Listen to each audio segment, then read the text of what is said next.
শরীয়তপুরের নড়িয়ার পদ্মা নদীতে অবাধে চালানো হচ্ছে ড্রেজার। এতে ভাঙনের আশঙ্কা দেখা দিয়েছে নদীর তীর রক্ষা বাঁধ ও বিস্তীর্ণ এলাকা। প্রশাসনের অনুমতি নিয়েই ড্রেজার চালাচ্ছেন বলে দাবি বালু উত্তোলনকারীদের।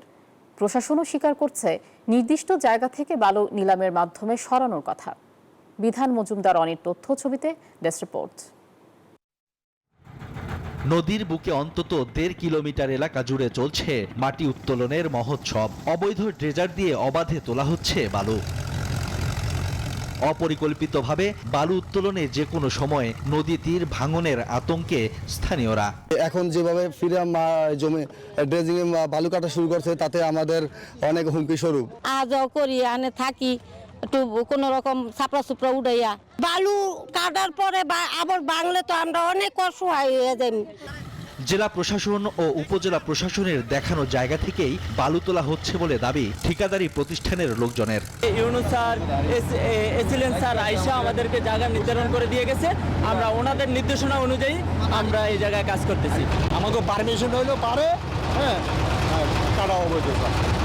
বান্ডেল থাকলে প্রতি সেনমানিতে টাকা বাঁচবে। বিকাশ সেনমানি বান্ডেল কিনে জিতুন প্রতি লেনদেনে। ঠিকাদারি প্রতিষ্ঠানের মালিক দায় স্বীকার করে বলছেন, বালু উত্তোলনের জন্য চ্যানেল হয়ে গেলে নদীর মধ্য থেকে আর বালু উত্তোলন করতে হবে না। এই চ্যানেল করার পরে যখনই আপনার বালকেট এবং ড্রেজিং মেশিন জাহাজগুলো আপনার ওখানে থাকবে, আপনার বালি স্তূপের কাছে পৌঁছে যাবে, তখন এই নদীর মাঝখানে আপনার কাটতে হবে। বালু উত্তোলনে ১৪০০ কোটি টাকা ব্যয়ে তৈরি তীর রক্ষা বাঁধ নদী গর্ভে বিলীনের আশঙ্কা করছে পানি উন্নয়ন বোর্ড। অপরিকল্পিতভাবে বালু উত্তোলনের কারণে অবশ্যই বাঁধের ক্ষতিগ্রস্ত হতে পারে। আমরা শুধুমাত্র ড্রেসকৃত ম্যাটেরিয়াল যেটা স্তূপ আকারে আছে, সেই ড্রেসকৃত ম্যাটেরিয়ালসের পূর্ব পাশের যে ডাইক আছে, সেই ডাইক থেকে শুধুমাত্র 10 কোটি বালি নিলাম করতে পারবে। আমরা সেই হিসাবে তাদেরকে কার্যাদেশ দিয়েছি। অবৈধভাবে বালু উত্তোলন করা হলে ব্যবস্থা নেওয়ার কথা জানিয়েছে উপজেলা প্রশাসন। ওই মাটিটা সরানোর পরে তার স্বাভাবিক উচ্চতা রাখার জন্য যেভাবেই নিক না কেন, সেই স্বাভাবিক উচ্চতাটি ঠিক থাকলে আমাদের আর কোনো আইন প্রয়োগ আমরা করব না।